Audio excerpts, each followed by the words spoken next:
હાલે આ ગુણ કેમ ઉપડતી નથી?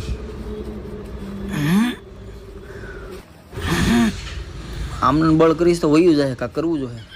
કાલ ટીવીની એડવર્ટાઈઝમાં જોયું હતું રેડબુલ પીન તાકાત આવી જતી હોય, લઈને આપણે ટ્રાય કરી. એક ઓલું રેડબુલ આપી દો. હાલો આપી દો. કેટલા દેવાના? 120 રૂપિયા. 120 રૂપિયા? ઓહો, બહુ ભાવ વધારે હો. घायल शेर की सांसें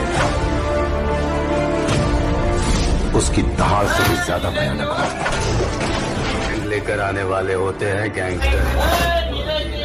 હા ભાઈ, આ શેઠ ભૂલ થઈ ગઈ મારી.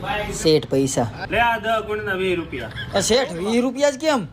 તે 10 ગુણ તો તારી 1 ગુણના 2 રૂપિયા. શેઠ 20 રૂપિયા થોડા હોય? હાવ તમે પૂછો તો ખરા કોક ને. ત્યાં 3 વર્ષથી કામ કરે, પૂછો એને હું દાડી હાલે. 2 રૂપિયા ભાઈ. 2 રૂપિયા ચાલે છે? હવે દેખો 20 રૂપિયાનું રેડબુલ પીવાઈ ગયું.